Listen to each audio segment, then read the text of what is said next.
joyi kelgungacha hammamiz gapirdik, vatan uchun dedik, ota-onamiz uchun, o'zimiz uchun, tarix uchun, O'zbekiston uchun dedik. Hamma narsa gapirib bo'lindi. Bu o'yinda menimcha gapsiz bugun hamma narsaga nuqta qo'yadigan kunimiz. 3-4 yildan beri birgamiz, hammamiz oilamizdan ko'p bir-birimizni ko'rdik yerda. Davay oilaligimizni bugun ham ko'rsataylik. O'zbekistonda necha million aholi bizdan kutib o'tirib, 90 ni tugagandan keyin biz menimcha boshimizni yerga qaratib o'tirishimiz, bizlar O'zbekistondagi hamma o'zbeklar bugun bayram bo'lishi kerak. Bugun bu qonun kun bo'lib qoladi biz uchun.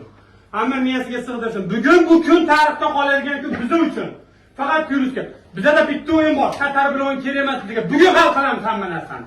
Davay, hamma birga bo'lsak, bular bizdan kuchli emas hech qaysi. Olsin Braziliyadan, Portugaliyadan, boshqa joydan hammasi grajdan olsin. Lekin bugun kim bizga qat'iy nazar oldimizda tursa, Liboyni bugun hal qilishimiz kerak. Davay bolalar, bugun hamma bizlar bilan birga O'zbekiston hamma duo qilib o'tiribdi. Makkadan hamma joydan ota-onalarimiz duo qilib o'tiribdi. Xudo xolasa hamma narsa yaxshi bo'ladi. Ko'chmasdan 100% beraylik o'zimizdan samaddacha, qolgan Allohdan. Davay bolalar. Tarix bilasizlar, bizning bobolarimiz kimlar bo'lgan. Hech qachon esdan chiqarmasin mana. Kim bo'lish qat'iy nazar hozir qarshilik. Sizlar o'zbeksizlar bolalar. G'urur bilan maydonga chiqib kurashing. Shundan emas, tarixni bugun yarataylik. Va omad bo'lsin. Davay bolalar.